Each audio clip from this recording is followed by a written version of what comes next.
life. And I think this is important for people to understand that, you know, the draw of involvement in the streets and social justice movement through the vehicle of Islam was also balanced by a spiritual drive.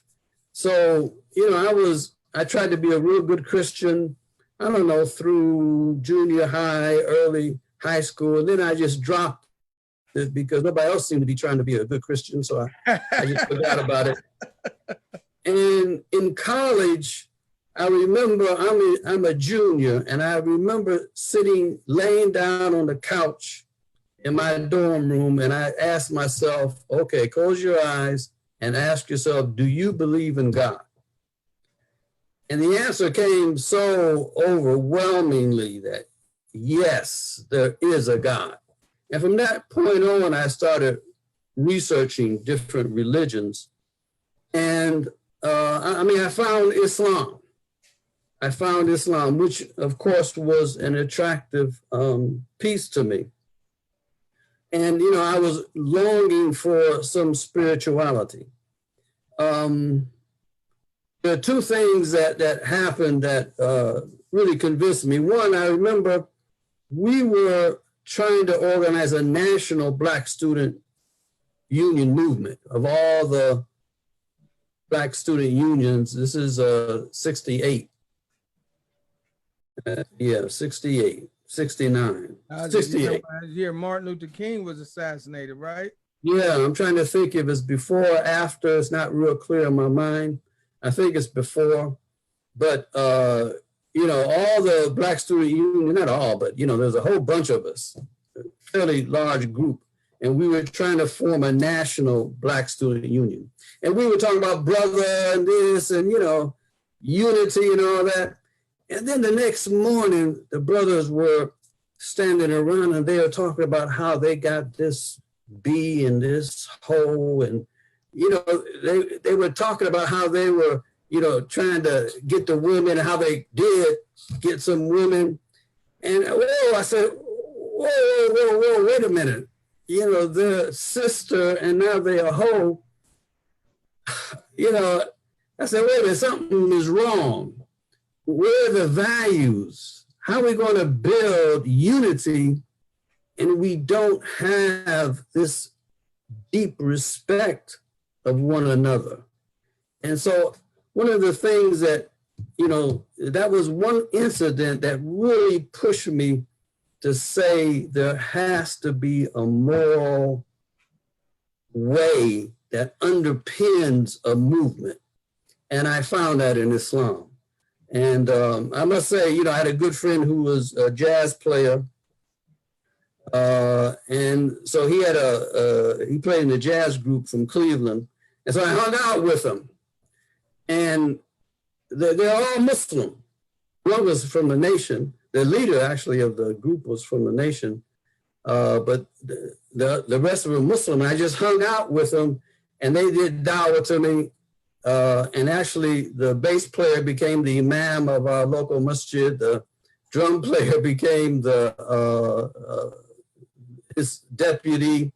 And my friend, he became Muslim too. He was not Muslim at the time, but he became Muslim and he left and everything. But, you know, it was really through jazz and my exposure to people in jazz who were Muslim that finally led me to the mosque and to raise my finger and say, Ashhadu an la ilaha illallah, Ashhadu anna Muhammadan. You know what, not to, I had some other questions, but you touching on that, you know what, like, I feel like Muslims in entertainment in America, like, you know, they like just between, like you was saying, so many jazz musicians. And I feel like, you know, a lot of them was in the Ahmadiyya movement, but a lot of them was Sunni Muslims also. But people don't really talk about that because I think of, you know, like, you know, the way some people feel about music in Islam, and it's definitely part and parcel. It's part of Islam. It's a debate on music, and I feel like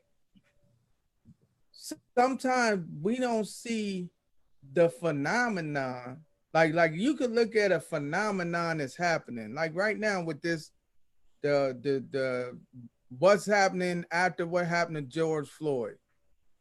You could look at that phenomenon and say, how could we turn this into a vehicle? And I got this from my man Hassan Youssef. If you watching, I'm letting everybody know I stole it from you, or paraphrasing. How can I use this vehicle to bring people to Allah and His Messenger? Or you can look at the phenomenon and say, is it halal and haram? You know what I'm saying? And I think that sometimes Muslims, we come with this, all we can see is whether or not something is lawful or not. And sometimes we might miss the whole point. You know what I'm saying? We have to incorporate culture. We have to incorporate culture. And for Black people, that we have to incorporate elements of Black culture.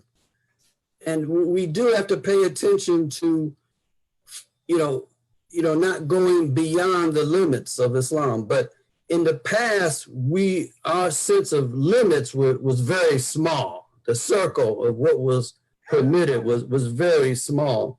And we need to loosen up. And, we're first generation. We're first generation Muslims.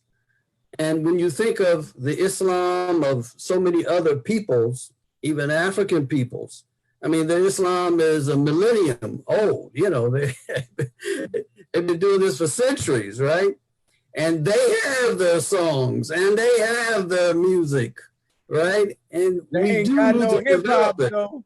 No, I'm just, I said, they ain't got no hip hop though. I'm just joking. Well, yes, they do. Yeah, but it don't sound the same. I'm like, it don't even sound right. They learn from us. They learn from us. It goes back and forth.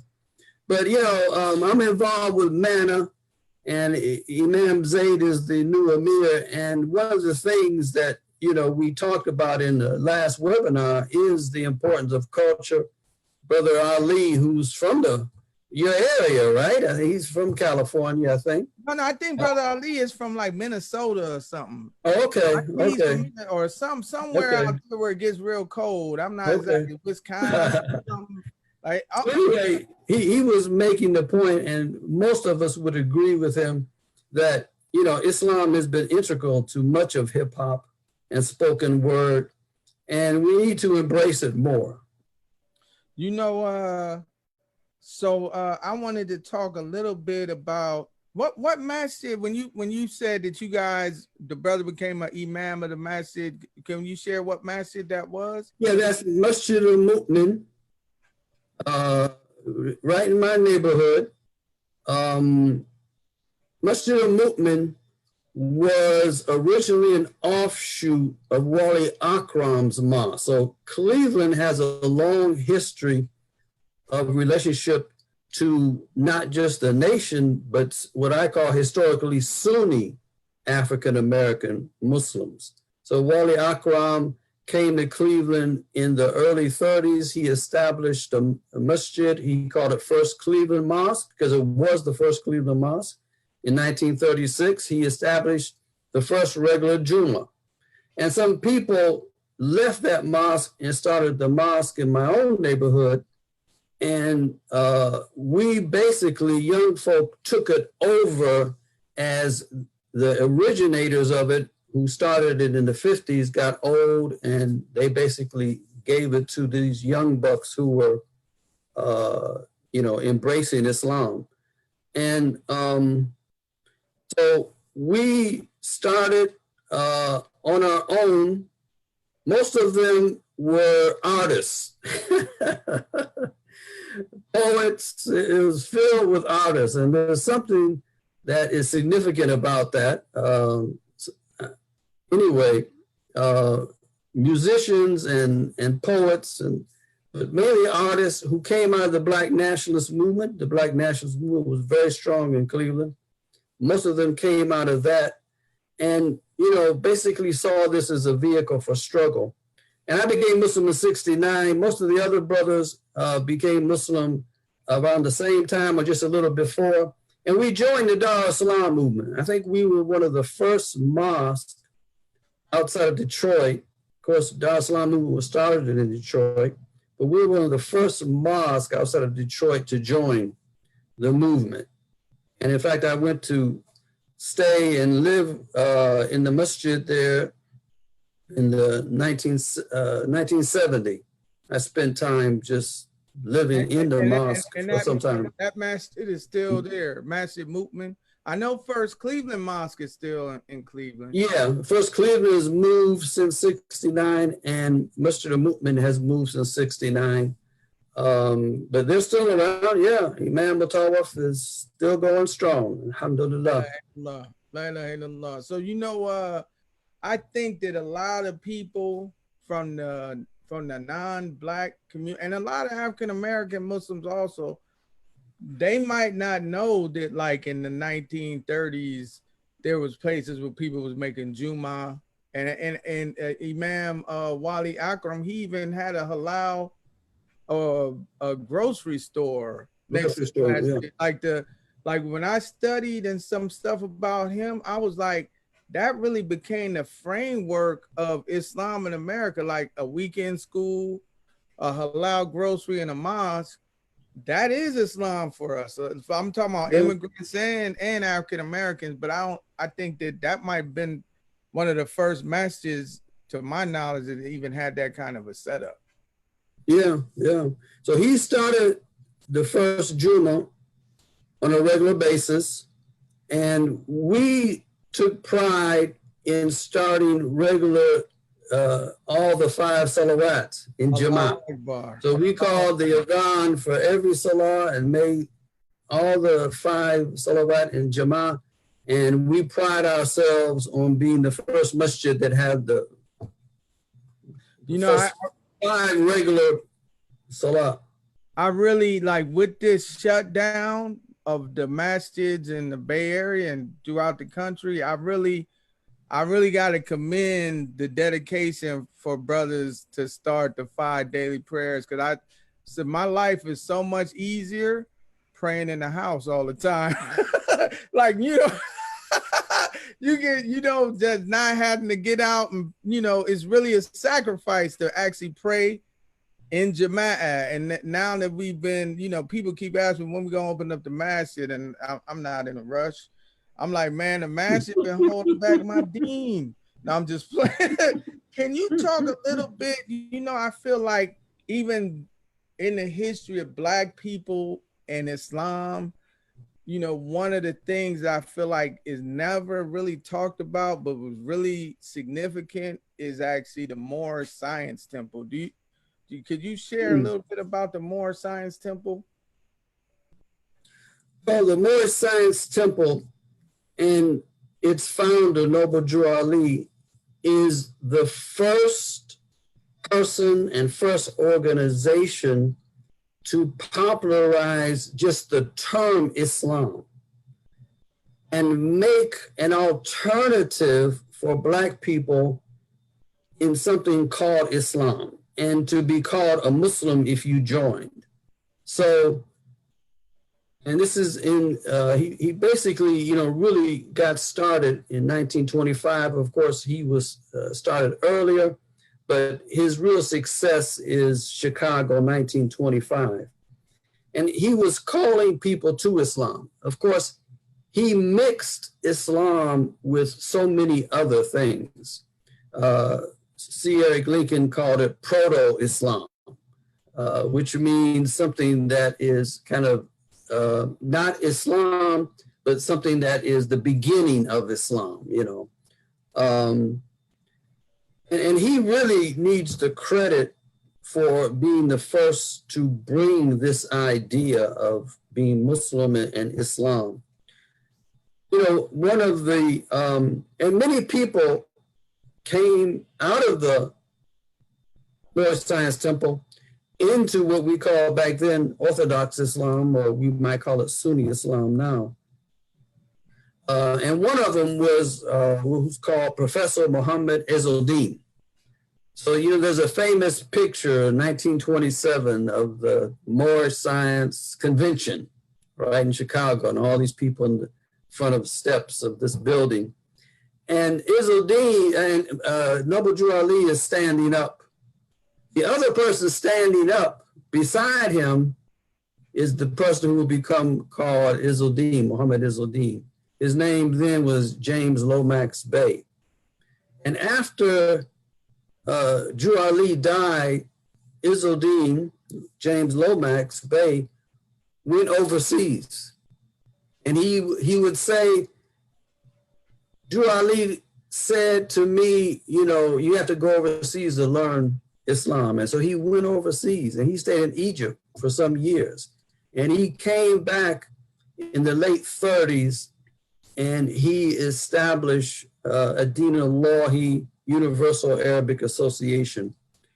And this was the first, what can I say, Sunni national Muslim organization. At its height, he had about 14, what he called units. He didn't call his houses masjids. He called them house of wisdom. But they made prayer, they made salah, but the 5 salah was not established. But he taught Sunni Islam. He taught Arabic, he taught them how to pray, he taught them Sunni Islam. But he also taught them about Black identity and how, you know, people should be focused on this struggle against racism in this country.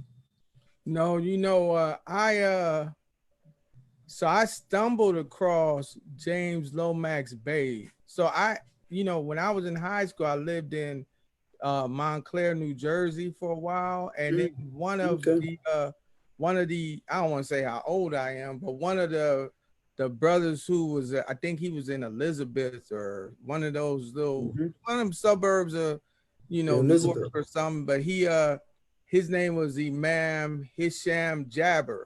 And he wrote a book called I Buried Malcolm, something like that. I Buried Malcolm X. Yeah, that's it.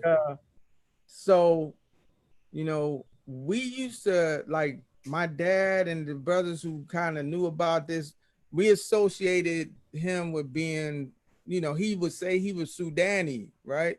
So my life, I always thought he was from Sudan. I don't know if I knew about their movement and them in Elizabeth, but I never actually think I ever saw him in person. But my wife was watching this program, and it was talking about this Sudanese brother who helped bury Malcolm X, and I thought it was Ihsan Bagby. It was like this big internet thing. But then when I seen him and he was like Sudanese, I'm like, no, the brother I'm talking about is different. So I end up looking him up, and it said that Ihsan Bagby was actually, his father was a student of James Lomax Bey. He was born in North Carolina. His dad was Muslim, his mom was Christian. He grew up with that kind of mixed, you know, that, which is the story of a lot of second generation Muslim African American. We had that mixed kind of, you know, we know about Christmas and Thanksgiving, and we know about Eid, except Eid is just boring because, you know, back in the day, they didn't have much happening. So, but then he ended up, I guess he became in Elizabeth, he started running this thing. So then I looked up that Ad-Din al-Lahi Universal Arabic Association, because that was the name of his organization. And then I saw James Lomax Bey, and I was just so impressed with that. Yeah, like the fact that a man like that was born 20 years after the end of slavery, but in my estimation was the first American born Islamic scholar. That to me is just amazing. Yeah, one of the things we need to understand and accept is that, you know, African American people started accepting Islam in the 20s, especially in the 30s, in good numbers. And actually the Sunni, what I call historically Sunni African American Muslims, were a larger number than the Nation of Islam. The Nation of Islam really doesn't take off to the 50s, and really through the influence of Malcolm. Up through the 40s, the Sunni African American Muslims were a larger organization. In fact, in 46, they tried to, well, they did, they actually united the African American Muslim Masajid throughout the country, and they called a unifying Islamic society, you know. And Izzuddin was a key, and Wali Akram, both of them were the key people behind it. But they declined in the 50s as the nation kind of skyrocketed. The early pioneers, Professor Izzuddin, Wali Akram, they aged, and their movements and their organizations declined. And then the Sunni, of course, there's another wave of African-American converts in the 60s and into the 70s, like myself, basically inspired, motivated by the Black movement and the idea that Malcolm gave us, that Islam can be a vehicle for ending racial injustice in this country. You know, just saying that, I wanted to ask you a little bit about Sheikh Dawood Faisal, because, you know, like when I moved back, so when growing up in California, Islam was the Imam Wardi Muhammad community. I mean, I'm talking about the Bay Area. I can't speak for all over California, but we didn't have a lot of, like, if you was either still with Farrakhan or you was with Imam W.D. Muhammad, if you called yourself Muslim in Oakland for the most part, and you was African American. So then when I moved back to New Jersey, and I would hear people talking about Sheikh Dawood Faisal, but I could never really find like a lot of information about him. The most I ever read about him written was actually in the autobiography of Malcolm X. In the epilogue, it talks about him. It's not in a very flattering way. I mean, you know, you kind of see, now he was definitely, like we was talking about before, he wasn't interested in the phenomena. He was just given his religious ruling. So he was just like, everything y'all doing is haram. And it was after the death of Malcolm X, and it was associated with the Malcolm X's burials. But could you give us a little bit of information about him at more of a flattering light than somebody who might have only read about him through this one context and not really know about his actual movement and Mother Khadijah? Yeah. Well, Dawood Faisal is a Caribbean. Which island? Barbados, I think. And he was a musician too. And he becomes Muslim through the Moorish Science Temple. And he becomes Muslim through that, but then their whole group seems to evolve. I forget what they were called. They were in Manhattan. They called it Moorish something or something. And after Noble Drew Ali dies, they kind of evolved into Sunni Islam. And Dawood moves to Brooklyn, buys a house, and he makes it into a masjid. And from that point on, and that point is the 30s, the late 30s. From that point on, his house, which will, what was his masjid called? I can't think. It's now called Masjid Dawood. Yeah, it was something like, well, we called it State Street Masjid, but that was not. But they called it something like Islamic Mission. Islamic Mission, yeah. That was his title, yeah. So everybody called it State Street Masjid because that's the street it was on in Brooklyn. So he really championed dawah. He was not as interested in movement, but he was very interested in dawah. He did tie Islam to Africa, though. So part of his kind of spiel was this race consciousness, though, that Black people are actually tied to Muslims from Africa. And of course, that was Noble Drew Ali's rap also. And so almost all the early Muslim organizations in New York come from him.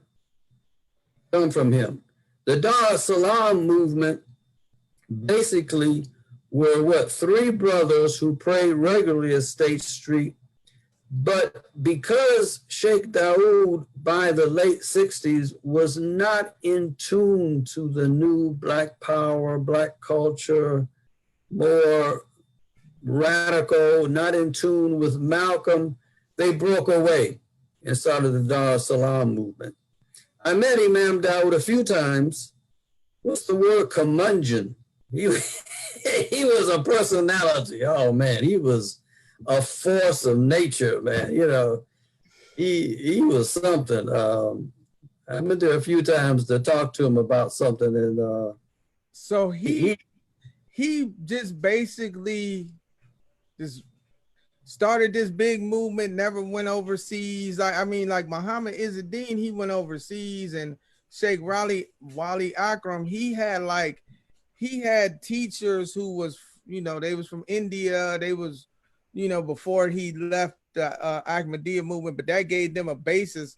How did this brother just kind of like get this Islamic identity just being in Brooklyn? Like, yeah, well, of course, he starts with the Moore Science Temple, but he hung out with people from overseas, especially Yemeni and North African. So one of his closest brother, I met him towards the end of his life, was a Moroccan brother who was with Sheikh Dawood for decades.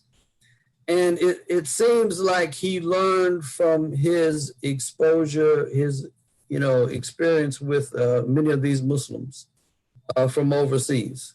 And he was like he came up here to go to like Juilliard or something.